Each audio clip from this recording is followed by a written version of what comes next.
সূর্যের সাথে মিশকার বিয়ে হয়নি। অবশেষে দীপাকে সত্যি জানিয়ে দিল দীপার বাবা। হ্যাঁ বন্ধুরা, আমরা অনুরাগের ছোঁয়া ধারাবাহিকের আগামী পর্বে ঠিক এমনটাই দেখতে চলেছি। সূর্যকে ড্রিঙ্ক করিয়ে মিশকা সূর্যকে নিজের কবজায় আনতে চায়, তবে ব্যর্থ হয় মিশকা, কারণ সূর্য ছুটে যায় দীপার কাছে। অপরদিকে মিশকা ফাঁদে পড়ে গেলেও কোনো রকমে সে ফাঁদ থেকে মিশকা নিজেকে বাঁচায়। দীপার কাছে বেকুল হয়ে ছুটে যাওয়ায় দীপা খুব ভালো করেই বুঝতে পারে ডাক্তারবাবু নিজের মধ্যে নেই, হুঁশ নেই ডাক্তারবাবুর। তাই দীপা সূর্যকে নিয়ে গিয়ে শুয়ে দেয়। পরদিন সকাল হয়ে যায়। ঘুম ভেঙেই সূর্য নিজেকে দীপার কাছে দেখে অবাক হয়ে যায়। তবে সোনা সবটাই খুলে বলে সূর্যকে। সোনার মুখ থেকে সবটা শুনে সূর্য বুঝতে পারে যে হ্যাঁ, সে ড্রিঙ্ক করে দীপার কাছে এসেছিল এবং এসে ঘুমিয়ে পড়েছে। তবে দীপা সূর্যকে বলে, ডাক্তারবাবু এবার ফিরে যান, ঘরে কেউ একজন আপনার জন্য অপেক্ষা করছে। আমি চাই না সোনা কষ্ট পাক, আমি চাই না সোনার সামনে এই সব বিষয়গুলো উঠে আসুক, তাই আপনি ফিরে যান।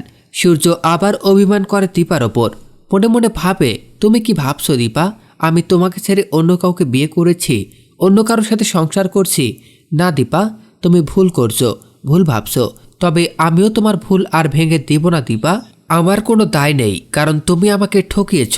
তুমি তো আমার কথা ভাবনি, তুমি এখনও ওই লোকটির কথাই ভেবে যাচ্ছ। সত্যিই যদি কবিরের সাথে তোমার কোনো সম্পর্ক না থাকতো, তাহলে কবিরের মুখোশটা আমার সামনে খুলে দিতে।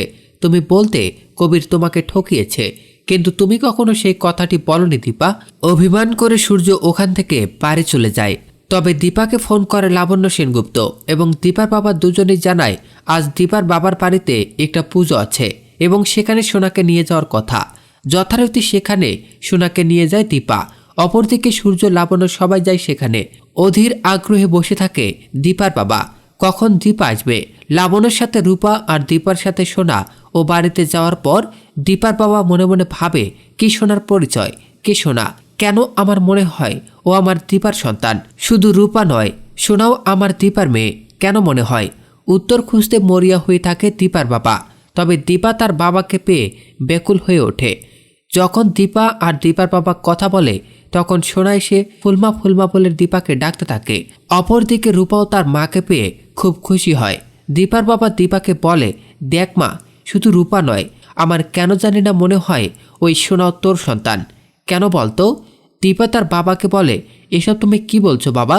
সোনা তো আমার সন্তান নয়, সোনা তো ডাক্তারবাবু আর মিশকার সন্তান, এটা তো আমরা সবাই জানি। দীপার বাবা দীপাকে বলে, এসব তুই কী বলছিস দীপা? বাবা জীবন আর মিশকার সন্তান মানে সোনা সূর্যের দত্তক নেওয়া সন্তান, মিশকার সন্তান নয়। আর তাছাড়া সূর্যের সাথে তো মিশকার বিয়ে হয়নি। শুনেই চমকে যায় দীপা। দীপা বুঝতে পারে তার ভুল হয়েছে সূর্যকে বুঝতে। সূর্য তাকে ঘৃণা করে ঠিকই, কিন্তু অন্য কাউকে তার জীবনে জায়গা দেয়নি। তো বন্ধুরা, তোমরাও এটাই চাও তো? এভাবেই যেন দীপা সব সত্যিটা জেনে যায়। দীপা যেন জেনে যায় সোনা মিশকার সন্তান নয়। কমেন্ট করে জানাতে ভুলো না এবং পরবর্তী আপডেট সবার আগে পেতে আমাদের চ্যানেলটি এখনই সাবস্ক্রাইব করুন।